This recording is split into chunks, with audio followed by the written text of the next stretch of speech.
Hello जी। और इस बार के वीकली बाजार टॉक में हम लोग बात करेंगे जेप्टो के बारे में, जेप्टो के आईपीओ के बारे में।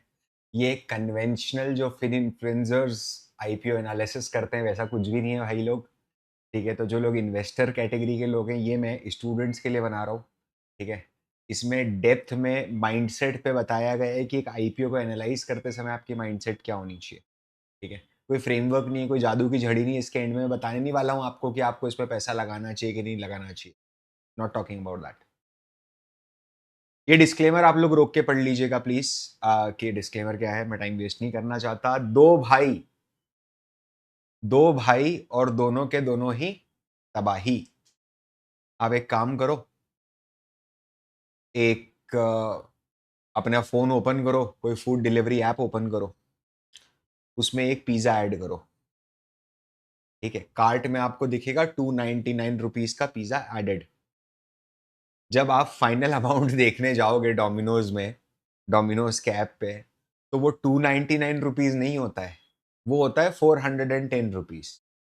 इसमें delivery charge, platform fees, GST, small cart value, rain fees, ये fees, donate to India fund, समझ रहे हो, सब टिप टाप टिप दे दो, सब रहता है। Please understand. ये तो हमने बोला ही नहीं था कि 3 रुपए देना है, फिर आपने बोला नहीं था, टिक था ना, तो हमने दे दिया। Welcome to the world of dark patterns guys. समझ रहे हो आप? डार्क पैटर्न्स क्या होते हैं पता है? ये वो ट्रिक्स होती हैं जो आपको वो करवाती हैं जो आप करना नहीं चाहते, है ना। और आजकल अपन इन लोगों को इसका किंग मानते हैं। ये वो कंपनीज हैं जिन्होंने इसे एक आर्ट बना दिया। Dark pattern is an art form now. Please understand. मतलब हम डिजाइन सीधे नहीं पढ़ेंगे। अब हम ये देखेंगे कि डार्क पैटर्न किसी कंपनी के कैश फ्लो, ग्रोथ और रिस्क को कैसे बदलते हैं। Please try to understand this. Dark patterns की अगर मैं बात करूं, तो वो है ना, एक डिजाइन की चॉइस होती है। It is a design choice जो यूजर के फायदे के अगेंस्ट कंपनी के फायदे के लिए बनाई जाती है, जानबूझ के बनाया गया है। नॉर्मल डिजाइन आपकी मदद करता है। डार्क पैटर्न्स जो हैं, ये जो डिजाइन चॉइसेस हैं, ये आपको कंफ्यूज करता है। या तो रश में डालता है, या तो कंफ्यूज करता है, या फिर आपके दिमाग में एक गिल्ट डालता है, ताकि आप वो बटन दबा दो जो बटन कंपनी आपसे दबवाना चाहती है। जैसे कि हरी, वन लास्ट लेफ्ट, ना, फोमो क्रिएट करवाना चाह रहे। प्लीज।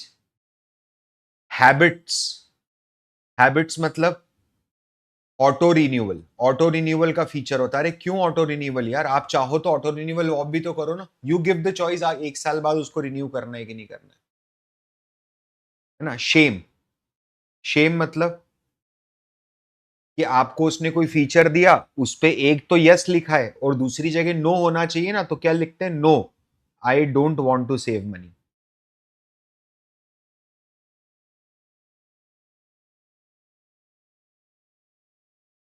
मेरी बात समझना। आपको गिल्ट में डाल देते हैं। ये सब चीजें इन लोगों ने करी over a period of time. Drip pricing बोल दो। आप लोगों ने ऐसी ढेरों रीलें देखी होंगी, जहां पर आपने ऐसी ढेरों रीलें देखी होंगी जहां पर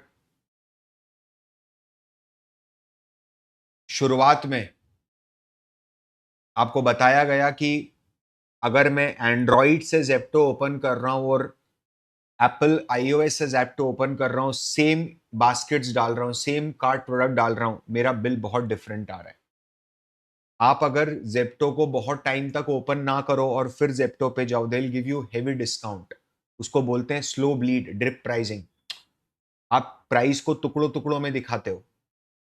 शुरुआत में व्यक्ति को सस्ता लगता है, आप लो कर देते हो प्राइस, है ना। और बाद में फिर जैसे ही आप रेगुलर खरीदने लग जाते हो, आपकी आदत बन जाती है, आप उस पर डिपेंडेंसी हो जाती है आपकी, वो आपसे पैसा बढ़ा के लेने लग शुरू कर देते है ना। अलग अलग तरीके की मेथड्स होती हैं। प्लीज, तो आप अगर देखोगे ना, तो ज़ेप्टो उसके लिए ऑलरेडी बहुत बहुत ज़्यादा कुख्यात था, notorious for doing such things. And जब ये किसी कंपनी में बार-बार होता है ना, आप मेरी बात समझ रहे हो? तो यार ये बहुत बड़ा रेड फ्लैग बनता है। Even when Zepto was not in a mood to file IPO document, we knew, क्योंकि डार्क पैटर्न्स इतनी फ्रीक्वेंट हो गए थे आना जिसकी कोई हद नहीं। We knew that things were not going in the right direction. अब अगर अपन आईपीओ की बात करें, तो अपन ये देखते हैं कि इनका आस्क क्या है। रिपोर्ट्स के अगर आप मानो, तो ये 7 से 10 बिलियन की रेंज का टारगेट कर रहे हैं वैल्यूएशन। कि जो वैल्यूएशन है वो कैसा होगा। तो इसमें 3 केसेस बनते हैं, सोर्सेज हैं ग्रो, कुछ भी कंफर्म नहीं अभी। एक है बेस, एक है बियर और एक है बुल। बेस केस का अगर आप इनका वैल्यूएशन देखते हो, तो वो कुछ 10 बिलियन डॉलर्स के आसपास आ रहा है कि इतने वैल्यूएशन पे कंपनी पैसा रेज कर सकती है, मतलब क्लोज टू 70 रुपीज पर शेयर के भाव पे। अगर आप बियर देखते हो, तो बियर में 7 बिलियन आ रहा है, 7 बिलियन के वैल्यूएशन पे रेज होगा। ये रेज होगा तो 47 रुपीज पर शेयर के रेट पे आईपीओ में आप अप्लाई करोगे पैसा। और बुल केस अगर आप देखते हो, तो 12 बिलियन है। 12 बिलियन में क्या होगा, ये क्लोज टू 85 रुपीज के आसपास प्रति शेयर के भाव पे आएगा। अगर एक इंटरेस्टिंग बात बताऊं आपको, तो जेप्टो ने 2024 में भी 2 बार पैसा उठाया था। एक बार जून 2024 में उठाया था 3.6 बिलियन डॉलर की वैल्यूएशन पे, और उसके बाद 2 महीने बाद फिर अगस्त में उठा लिया था 5 बिलियन डॉलर की वैल्यूएशन पे। इसके बाद भी एक राउंड हुआ था 7 बिलियन डॉलर की वैल्यूएशन पे, है ना। तो अगर ये बियर केस में फंसता है, 7 बिलियन की डॉलर पे वैल्यूएशन पे फंसता है, तो कोई वैल्यूएशन का यहाँ पर ट्रिक नहीं है। वीसी ने उस वैल्यूएशन पे एंट्री करी है जिस वैल्यूएशन पे आपको जेप्टो में एंट्री करने का मौका मिलेगा। मैं वैल्यूएशन की बात कर रहा हूं, अभी सारे धागे खोलेंगे एक एक करके। ठीक है, अगर लास्ट राउंड से मैं समझ मेरी बात समझिए, I am not trying to compare, क्योंकि risk appetite of a VC is very different. उसके जो बेट्स हैं वो बहुत अलग तरीके के, अलग माइंडसेट से लिए गए। आईपीओ के अंदर जनरल पब्लिक सिर्फ लिस्टिंग गेन के लिए घुसती है भाई। मेरी बात समझ रहे हो आप? आप ये देखो कि इसमें मेजॉरिटी जो है वो ऑफर फॉर सेल जा रहा है, राइट। फ्रेश इशू के नाम पे ये कुछ 800 करोड़ रुपए, 8000 करोड़ रुपए, 800 करोड़ रुपए उठाने वाले हैं। समझ रहे हो आप? Now understand this. ये आस्क जो है ना, ये बहुत स्केरी है भाई। क्यों है पता है? आप कंटिन्यूअसली इनके लॉसेस देखिए। क्या सेल्स, क्या रेवेन्यू ऑलमोस्ट डबल हुआ है पिछले 1 साल में, यहां से यहां तक में रेवेन्यू डबल हुआ है। पर क्या लॉसेस भी बढ़ गए हैं? लॉसेस तो कम होना चाहिए ना, मतलब कम, अभी भी बिजनेस ब्रेक इवन की तरफ नहीं है। मतलब ये जो आईपीओ है, ये कंपनी जो ऐसी कंपनी है जिसके लॉसेस लगातार डीपन होते जा रहे हैं, इस कंपनी का आईपीओ प्रॉफिटेबिलिटी के बेसिस पे आएगा या स्टोरी के बेसिस पे आएगा? आप खुद सोच के बताइए। अरे ये तो स्टोरी ड्रिवन आईपीओ है। अब स्टोरी ड्रिवन आईपीओ है, तो आप आज के नंबर्स पे फोकस थोड़ी ना कर सकते। अगर आपको 10 बिलियन डॉलर का वैल्यूएशन जस्टिफाई करना है, तो आपको तो आज से 2-3 साल बाद के नंबर पे फोकस करना पड़ेगा। और बताऊं आपको एक बात, 2026 में, मार्च 2026 में पहली बार ऐसा हुआ है कि कंपनी के मंथली एक्टिव यूजर्स गिरे हैं, और वो भी तब गिरे हैं जब कंपनी ने क्लोज टू 1400 करोड़ रुपए मार्केटिंग में फूके। प्लस फाउंडर्स को अभी अप्रैल में ईडी का समन आ गया है। मेरी बात समझना। आज के वीडियो में हम परीतो प्रिंसिपल लगाएंगे। अगर आप जेप्टो के बिजनेस मॉडल को अगर आप जेप्टो के बिजनेस मॉडल को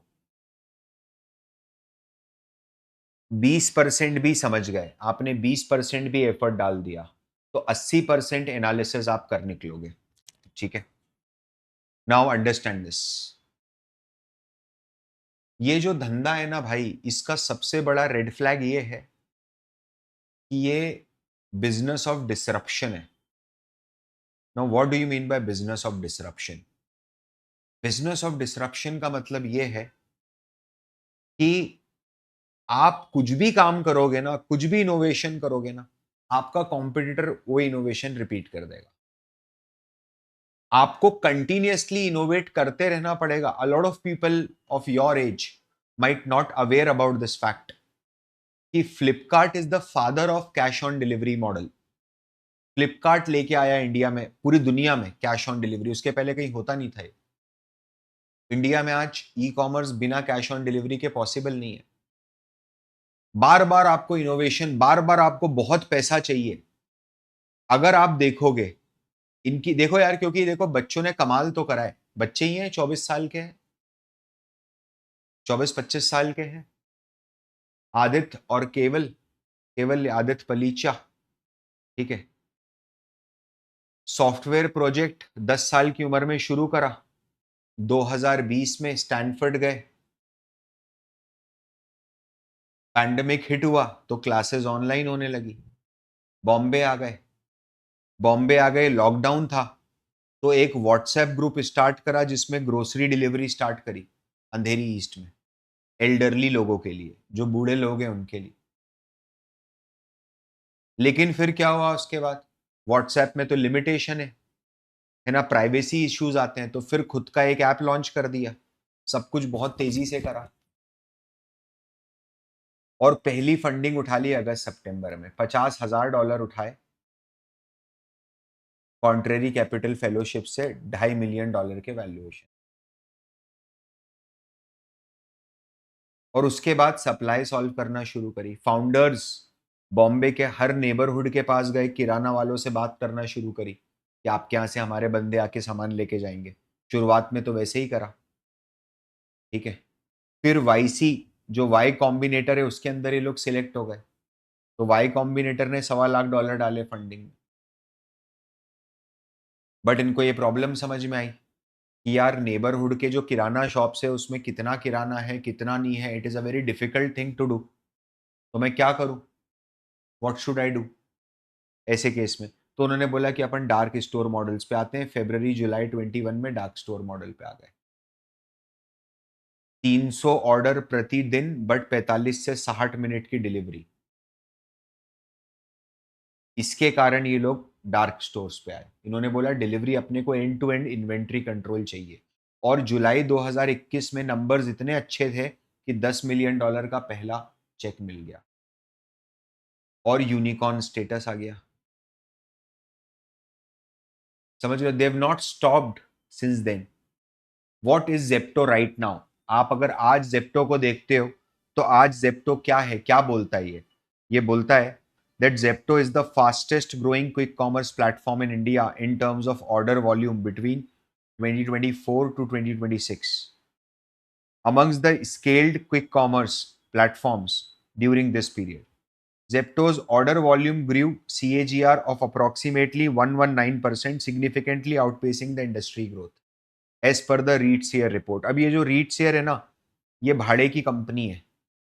ये कंपनी हर व्यक्ति के लिए, अगर जैसे फॉर एग्जांपल लेंसकार्ट आईपीओ लेके आ रहा है, तो लेंसकार्ट ReadShare को हायर करता है कि भाई तू मेरे को एक है ना ऑप्टिकल इंडस्ट्री के ऊपर रिपोर्ट बना के दे। तो ReadShare तो हर वही चीज, सब बायस थिंग ब्रो, ठीक है।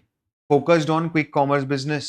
We are focused on quick commerce business. Target is to provide the quick delivery to the customer.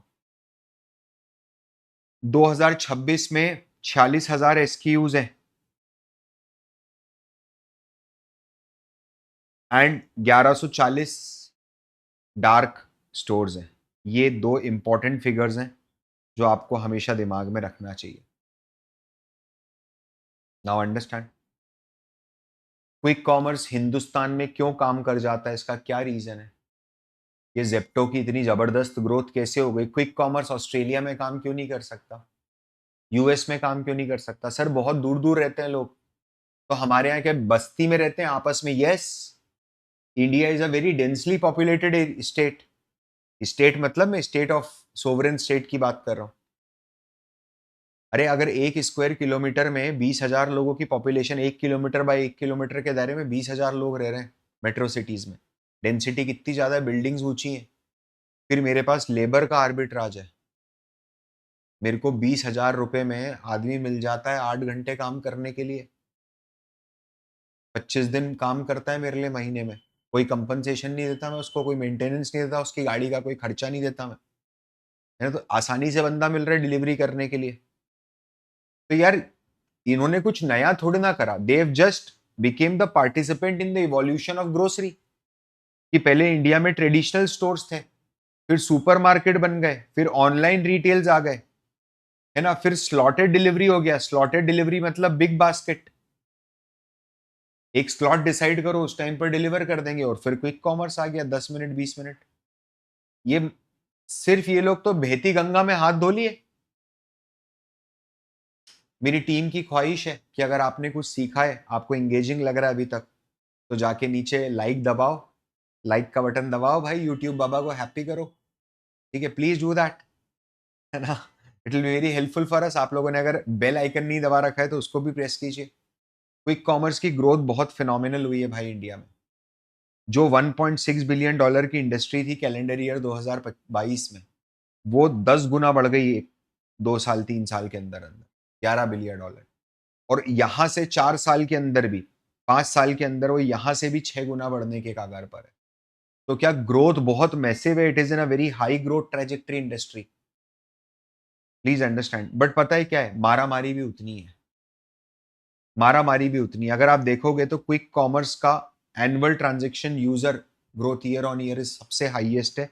Ride का नहीं है, फूड डिलीवरी का नहीं है, फूड डिलीवरी तो वन ऑफ द लोएस्ट है,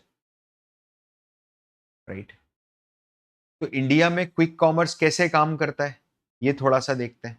बहुत सिंपल है भाई। ट्रेडिशनल सप्लाई चेन क्या होती थी? ये घड़ी बनाने का प्रोड्यूसर है, वो घड़ी बनाएगा, टाइटन। वो टाइटन अपने डिस्ट्रीब्यूटर को बेचेगा, भेजेगा, डिस्ट्रीब्यूटर होलसेलर को भेजेगा, होलसेलर टाइटन की शॉप पे रखेगा, टाइटन शॉपी से कंज्यूमर अपने घर लेके आएगा। अब क्या होता है, अब इन सबको काट दिया क्या मैंने यहां से? ये तीनों काम में अकेला जेप्टो कर लेता है। जेप्टो प्रोड्यूसर से डायरेक्टली जाता है, टाइटन की घड़ी खरीदता है, अपनी सॉर्टिंग फैसिलिटी में लेके आता है, घड़ियां अलग अलग प्राइस रेंज के हिसाब से सॉर्ट करके अलग अलग नेबरहुड के वेयर हाउसेज और डार्क स्टोर्स में प्रोवाइड कर देता है, और वहां से कंज्यूमर को भेज देता है। एक तरीके से किराने की दुकान खोल ली है क्या ऑनलाइन आपके घर के पास उसने? और इसमें अगर आप देखोगे ना, ये अच्छा डेटा है, बहुत अच्छा स्टार्ट से। जितना क्विक कॉमर्स पे टोटल माल ऑर्डर हो रहा है, उसमें से 60% आज के टाइम ग्रोसरी ऑर्डर होती है। ग्रोसरी मतलब दाल चावल आटा, ये सब चीजें। And non grocery is 40%। ठीक है, बहुत penetration is very high bro, you need to understand.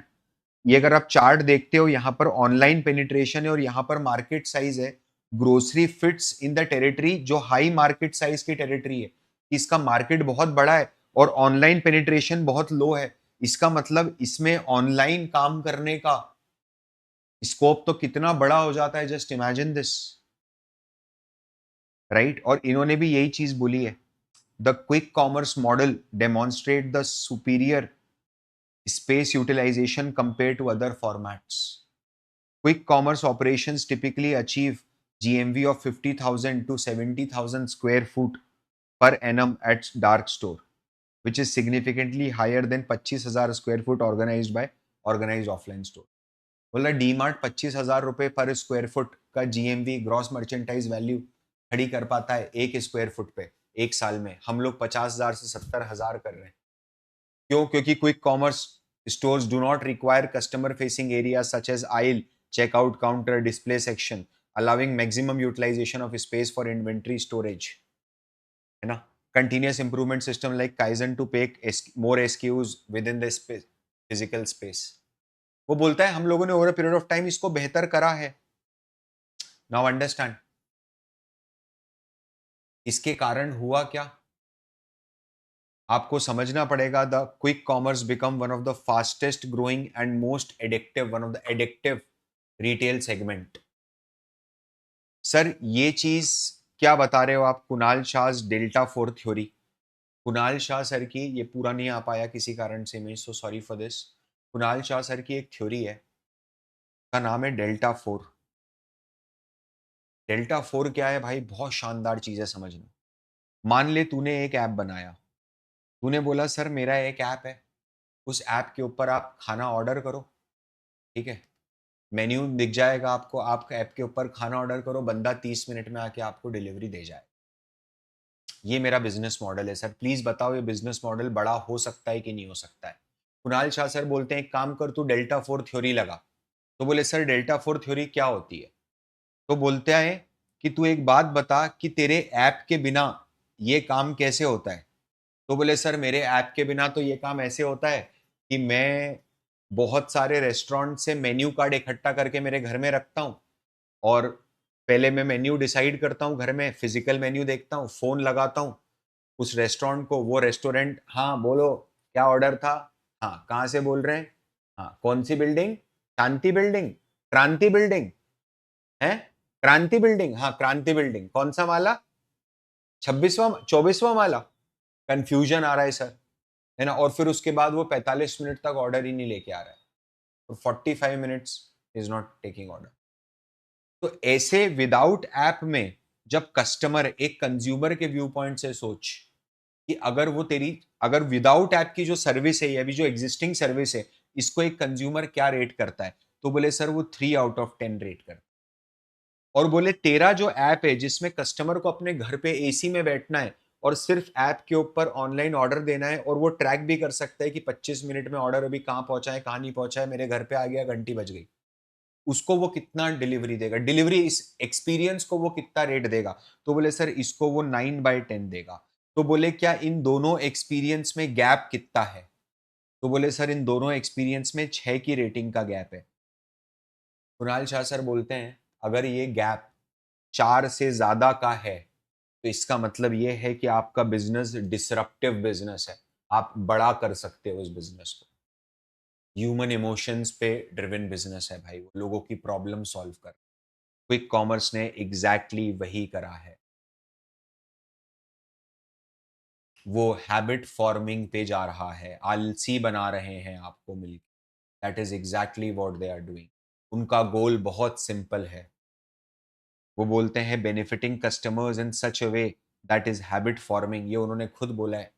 And doing it so with a positive cash flow per order, और हर ऑर्डर पे हमारा कैश फ्लो पॉजिटिव हो. यहां पर जेप्टो दो गोल सॉल्व करने चला है. एक है कस्टमर प्रोडक्ट मार्केट फिट, कि उसको ऐसे कस्टमर मिल जाए जिनके बीच में वो माल बेच सके. क्या ये उसने पूरा कर लिया है? ये पूरा कर लिया है. एंड दूसरा है इकोनॉमिक प्रोडक्ट मार्केट फिट, कि यार ऐसा मार्केट फिट कि जहां मेरे को मेरी प्रॉफिटेबिलिटी का पाथ दिख जाए. मेरे को अभी तक ये होता हुआ नहीं दिख रहा है. क्या आपको दिख रहा है? नहीं दिख रहा है. आप अगर देखोगे तो कंटिन्यूअसली लॉसेस बढ़ते ही जा रहे हैं. ये भी नेगेटिव फिगर है, ये भी नेगेटिव है, ये भी नेगेटिव है. समझ रहे हो? दोनों नेगेटिव है. कोई और खराब हो रहा है. इस इंडस्ट्री में लॉसेस बहुत कॉमन है ना? ऐसा नहीं है कि सिर्फ ये कर रहे हैं, बट आप देखो कॉम्पिटिटर कितना कम कर रहा है. ब्लिंकिट ने मास्टरी कर ली है. Instamart is not focused on what Zepto and Blinkit is focusing upon, अपन बात करेंगे. बट जेप्टो, अगर इंस्टामार्ट नहीं फोकस कर रहा है उस पे जिस पे जेप्टो कर रहा है, तो जेप्टो तो इतने बड़े लॉस के साथ अकेले खड़ा है पर ऑर्डर पे. हर ऑर्डर पे जेप्टो को 75 रुपए का नुकसान होता है, वहीं पर हर ऑर्डर पे ब्लिंकिट को 12-13 रुपए, 14 रुपए का नुकसान हो रहा है. Please understand. तो इसके लिए इनको क्या चाहिए? क्विक कॉमर्स को कंटिन्यूअसली क्या चाहिए? क्विक कॉमर्स के जो बड़े प्लेयर्स हैं चार, वो किन चीजों पे फोकस कर रहे हैं अभी? ब्लिंकिट की जो स्ट्रैटेजी है, अगर आप उसको देखते हो, तो वो नए यूजर्स को गैदर करने पे फोकस कर रहा है। वो नई डेंसिटीज में जा रहा है, वो नए एग्रेसिव नए टीयर 2 टाउन्स में घुसने की कोशिश कर रहा है, एग्रेसिव एक्विजिशन कर रहा है। ज़ेप्टो ये चाहता है कि आपको बार-बार आप ज़ेप्टो पे जाओ। It is like they want to create a daily habit loop, है ना? तो वो उसके लिए क्या कर रहे हैं वो? लोएस्ट पर डे वाली डील्स चला रहे हैं। इंस्टामार्ट जो है ना, they are more focus on your basket size कि आप कम खरीदो लेकिन आप 8,000 9,000 रुपए का एक बार में खरीदो। तो वो वहां पर कॉस्मेटिक, है ना, इलेक्ट्रॉनिक्स, ये सब चीजें ज्यादा बेच रहे हैं। और फ्लिपकार्ट मिनट सब कुछ कर रहा है, मिक्स एंड मैच चला रहा है। अब ये आईपीओ जेप्टो को मदद कैसे करेगा? जेप्टो ये आईपीओ क्यों लेके आना चाह रहा है? तो जेप्टो इसमें एक चीज बोलता है कि भाई हम इससे, है ना, एक्सपेंशन करेंगे अपने डार्क स्टोर्स का, through setting up new dark stores in new and existing geography. उसके लिए हमको 1600 करोड़ रुपया चाहिए। ठीक है, बराबर बात है। मतलब केपेक्स करेंगे। फिर 1700 करोड़ रुपए लीज रेंटल पे जाएगा इन डार्क स्टोर्स की। ठीक है, जो एग्जिस्टिंग डार्क स्टोर्स हैं उनकी लीज रेंटल। अब आपको ये नहीं लगता है कि ये थोड़ा सा एक रेड फ्लैग का पॉइंट बनता है कि आप नए शेयर होल्डर से जो पैसा उठा रहे हो, है ना, उसका यूज कर रहे हो एग्जिस्टिंग डार्क स्टोर्स के लीज रेंटल्स को भरने में। तो इसका मतलब आपका जो करंट बिजनेस है, क्या वो इतना भी सफिशिएंट, क्या किराया भी नहीं निकल रहा है क्या बेटा? ऐसी हालत हो रही है क्या अपनी? ठीक है, 1300 करोड़ रुपए टेक्नोलॉजी क्लाउड में जाएगा, सफिशिएंट बात है, जाना भी चाहिए, अच्छी बात है, बहुत बढ़िया बात है ना। Investment in our subsidiary Zepto market place for business and promotion expense for brand awareness and visibility of our platform. 520 crore रुपए मेरे से मांग रहा हो कि मार्केटिंग के लिए भी आप ही दे दो पैसा। और इसके अलावा funding the inorganic growth through unidentified acquisition and general, ये अमाउंट अभी तक डिस्क्लोज नहीं करा है। ये एक्विजिशन करने के लिए भी आपसे पैसा मांग। ठीक है, क्या पैसा इनकी स्ट्रैटेजी को सॉल्व करेगा? मेरी बात समझिए। लॉसेस बढ़ रहे हैं, इन्हें डेंसिफिकेशन करके, डेंसिफिकेशन करके and everyday low price, everyday low price EDLP, ये दो स्ट्रैटेजीज हैं इनकी जो ये करना चाह रहे हैं कि बड़े हुए लॉसेस को टेक ओवर करेंगे। ये दो स्ट्रैटेजीज, ये दो स्ट्रैटेजीज टेक ओवर करके, अगर मैं ये दो स्ट्रैटेजीज फॉलो करके अगर मैं अरपू बढ़ा दो, एवरेज रेवेन्यू पर यूजर बढ़ा दो, है ना, क्योंकि मेरा कस्टमर में habit forming, Zepto is all about forming the habit. उन्होंने बोला है we have the densification flywheel that lowers the delivery cost, deepen the user value proposition and ultimately drives more order volume। मैं समझाता हूं आपको, देखो क्या स्ट्रैटेजी यूज कर रहे हैं वो बोलते हैं कि माइक्रो मार्केट डेंसिटी फ्लाईव्हील, है ना, ये इन्होंने स्ट्रैटेजी यूज करी है। अभी क्या स्ट्रैटेजी है ये थोड़ी देखना। ये बोलते हैं कि 2021-22 में क्या था, बहुत 3 किलोमीटर के रेडियस में एक डार्क स्टोर था, उसको हमने 1-1 किलोमीटर के रेडियस में कर दिया है। मतलब अब उसी में 3 डार्क स्टोर्स हैं। तो ज्यादा डार्क स्टोर खुल गए हैं उतने ही लोगों को सर्विस देने के लिए। इससे मेरा डेंसिफिकेशन बढ़ा है। अब डेंसिफिकेशन बढ़ा है तो क्या हुआ है? मेरी बात समझना। अगर ज्यादा डार्क स्टोर हैं तो क्या कम डिस्टेंस ट्रैवल करना पड़ रहा है बंदे को पर ऑर्डर? एक बंदा, अगर मैं पहले पहले बंदा डार्क स्टोर से 5 किलोमीटर दूर तक डिलीवरी करके आता था।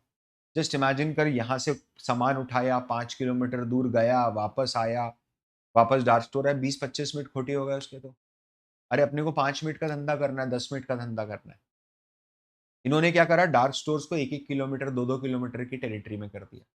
अब 1 किलोमीटर तो यार 8 मिनट में जाके वापस आ जाता है वो, 4 मिनट जाने के 4 मिनट आने के। आराम से चलाते चलाते गाड़ी। तो वो भी क्या, जो बंदा पहले 5 किलोमीटर में घंटे के 2 ऑर्डर डिलीवर कर पा रहा था, वो भी भाग भाग के, अब वो घंटे के 5 ऑर्डर डिलीवर कर रहा है आराम से, चिल मारते मारते, 20 मिनट ब्रेक के साथ। तो इससे लोअर डिलीवरी कॉस्ट हुई है, हमारा फिक्स्ड कॉस्ट पर ऑर्डर कम हुआ है, हम लो फीस से बेटर वैल्यू दे पाएंगे कस्टमर्स को, उसके कारण हमारी डिमांड और बढ़ेगी नेबरहुड में, हमारी डेंसिटी और बढ़ेगी नेबरहुड में, कस्टमर एक्सपीरियंस, हमारे पास ज्यादा ऑर्डर आएंगे, ज्यादा यूजर्स रहेंगे, हम ज्यादा बेटर पर्सनलाइजेशन दे पाएंगे, हमारे पास ज्यादा डेटा रहेगा, ज्यादा बेटर अवेलेबल कैटेगरीज अवेलेबल रहेंगी, ज्यादा बेटर कस्टमर एक्सपीरियंस रहेगा।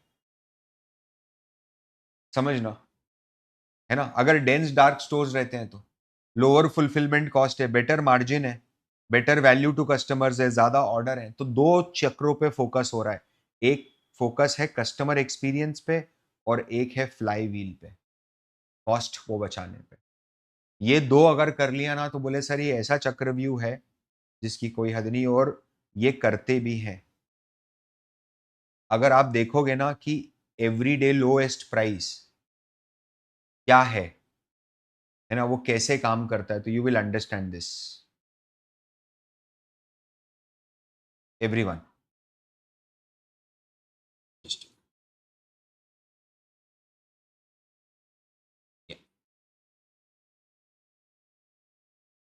ना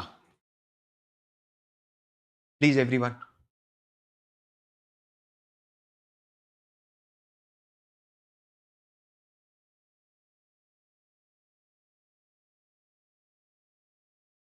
अब क्या है ना, अगर आपको दूध और सब्जी, हिंदुस्तान में शक्कर, आलू, प्याज और दूध, ये 5 चीजें आप सस्ती बेच दोगे तो आपके दुकान के बाहर लाइन लग जाती है। बहुत सिंपल सा फंडा है। ये बोलता है मैं दूध 2 रुपए कम में बेच दूंगा 1 लीटर में, वेजिटेबल्स में सस्ते में बेच दूंगा, है ना, कई सारी चीजें हैं, ब्रेड में सस्ते में बेच दूंगा। कैसे बेच दूंगा पता है? ये क्या करते हैं, जैसे नेस्ले है, नेस्ले से दूध आया है ना, कार्टन वाला, अब उसको ये सस्ते 20% डिस्काउंट में बेच रहा है। कैसे बेच रहा है 20% डिस्काउंट? 20% तो मार्जिन नहीं मिलता यार, उससे कम में बेच रहा है, लॉस खा के बेच रहा है। मतलब जेप्टो जो एवरीडे लो प्राइस वाली चीजें हैं उसमें लॉस खाता है एक तरीके से, उसको बेचता है होलसेल प्राइस के पास बेचता है जिसको बेच ही नहीं सकता रिटेलर। और फिर रिकवर किससे करता है पता है? नेस्ले को बोलता है कि देखो अब आप है ना मेरे को ऐड का पैसा दो, मेरे को आप बंडलिंग करने का पैसा दो कि मैं आपका कॉम्बो बना पाऊं। अगर आपको डेटा मेरे से परचेज करना है, किन लोगों ने, किन एज के लोगों ने कब कितनी बजे आपका सामान खरीदा, मेरे को उसका पैसा दो। तो वहां से वो अपना लॉस रिकवर कर रहा है अभी। अभी तो ये ज्ञान गणित चल रहा है। अगर आप थोड़ा सा स्टोर लेवल पे जाते हैं अपन, तो आपको थोड़ा और इसमें गणित समझ में आएगा। इनका रेवेन्यू पर स्टोर अगर आप देखोगे जेप्टो का, तो it is higher than Blinkit and Instamart is lowest. Instamart सिर्फ और सिर्फ इलेक्ट्रॉनिक्स पे फोकस्ड है पूरा इस टाइम पर, 100% focus is on electronics.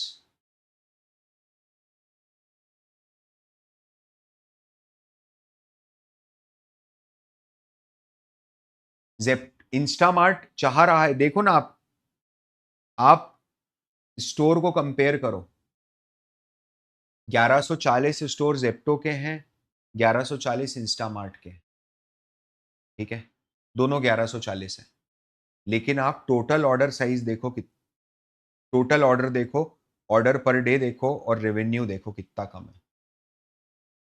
Instamart का फोकस है कि हमारा रेवेन्यू बढ़े, हम अच्छे ऑर्डर्स लगा रहे हैं। ऑर्डर जेप्टो के मुकाबले 50% कम है बस, वन थर्ड कम है, 33% कम है। बट जस्ट इमेजिन रेवेन्यू कितना कम है। तो they are somehow not able to crack the revenue. Total orders में अभी भी Blinkit is leading by leap and bound. But आप समझोगे ना आगे भी इनको क्या कंटिन्यूअसली कैश बर्न करना ही है, तभी तो आपसे लीज का पैसा मांग रहे हैं ये लोग। जेप्टो के पास सिर्फ 3 क्वार्टर्स 9 महीने का रनवे है। आप ये देखो 2027 में इन्होंने जो प्रोजेक्शन दिया है वो ये बोलते हैं कि एवरेज केपेक्स जो लगेगा for fit outs and installation पर dark store that would be 79 lakhs। 80 lakh रुपए का तो फर्नीचर लगेगा एक डार्क स्टोर में। मेरे को नहीं पता कि ये जस्टिफाइड है नहीं है, इतना रैक्स लगता है। 3,000 स्क्वायर फुट का डार्क स्टोर होता है,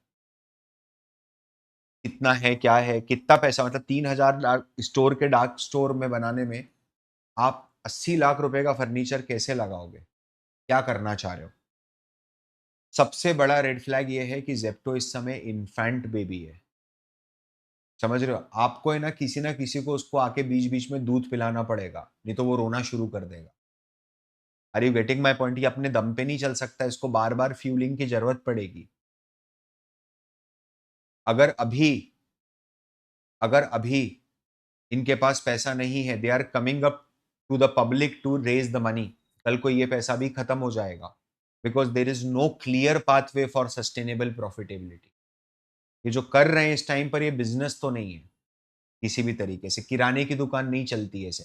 हो सकता है कुछ और करने की कोशिश कर रहे हो, ठीक है भाई, कॉन्स्टिट्यूशन है, आई कैन क्रिटिसाइज, क्रिटिसिज्म है, ठीक है। जेप्टो के अगर दूसरे भी रेड फ्लैग देखोगे तो आपको बहुत सारे कीटाणु दिखेंगे अलग अलग तरीके के। रेड फ्लैग का बादशाह है ना, रेड फ्लैग का सबसे बड़ा बेताज बादशाह हमारा भावेश भाई, ठीक है। तो रेड फ्लैग 3 सेक्शंस में बटा हुआ है। बिजनेस कौन चला रहा है, ठीक है, कैसे चला रहा है, और क्या होगा अगर चीजें बदल गई तो। ये कोई कॉम्प्रहेंसिव लिस्ट नहीं है रेड फ्लैग की, इससे ज्यादा रेड फ्लैग्स भी हैं। आप डीआरएचपी में टूट पड़ना। दो भाई, दोनों के दोनों तबाही, दोनों के अगेंस्ट भर भर के क्रिमिनल केसेस, रेगुलेटरी और स्टैट्यूटरी एक्शंस, एफडीआई और market place compliance risk, competition commission India पीछे लगा हुआ है। 10 मिनट डिलीवरी की मार्केटिंग के ऊपर बैन कर रखा है गवर्नमेंट ने कि नहीं करना है मार्केटिंग 10 मिनट की।